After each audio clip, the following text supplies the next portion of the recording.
पीहू का मजेदार रोमांच। एक समय की बात है, एक चहल पहल वाले छोटे से गांव में एक खुशमिजाज 5 साल की लड़की रहती थी जिसका नाम पीहू था।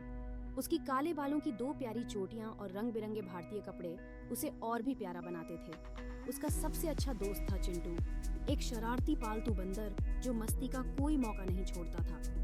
एक दिन सुबह सुबह पीहू और चिंटू ने पास के जंगल में घूमने का फैसला किया। पीहू ने अपना छोटा सा बैग स्नैक्स से भर लिया और दोनों निकल पड़े। चलते चलते पीहू अपने पसंदीदा गाने गा रही थी और चिंटू पेड़ों से झूलते हुए अजीब चेहरे बना रहा था। अचानक चिंटू को जमीन पर कुछ चमचमाता हुआ दिखाई दिया। उसने उठाकर पीहू को दिखाया। यह एक जादुई सुनहरा बलूत का फल था। जिज्ञासा और उत्साह से भरकर पीहू ने बलूत का फल पकड़ा और एक रोमांचक साहसिक कार्य की कामना की।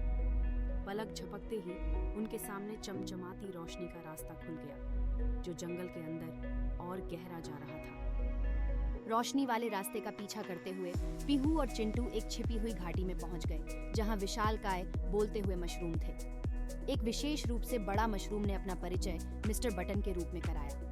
उन्होंने पीहू और चिंटू का गर्मजोशी से स्वागत किया और उन्हें एक चाय पार्टी में आमंत्रित किया। चाय पार्टी बहुत ही अनोखी थी। मशरूम ने बलूत के कपों में चाय परोसी और छोटे छोटे जंगल के जानवरों के आकार के बिस्कुट दिए। चिंटू हमेशा की तरह एक शरारत किए बिना नहीं रह सका। उसने मिस्टर बटन के बलूत के कप को नारियल के खोल से बदल दिया और जब मिस्टर बटन ने भारी कप उठाने की कोशिश की तो सब हंसने लगे।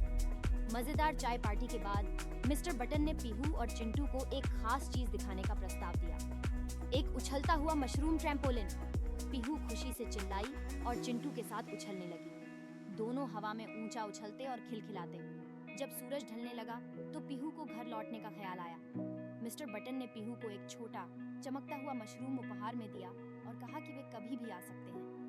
पीहू और चिंटू ने मिस्टर बटन का धन्यवाद किया और चमचमाते रास्ते पर चलते हुए वापस अपने गांव की ओर चल पड़े। घर पहुंचकर पीहू ने अपने माता पिता को उस जादुई दिन के बारे में बताया जो उसने चिंटू के साथ बिताया था।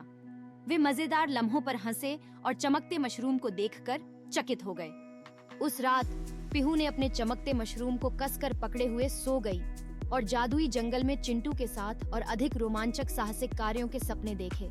और उस दिन से पीहू और चिंटू के दिन हंसी, शरारतों और नई जादुई खोजों के वादों से भरे रहते थे।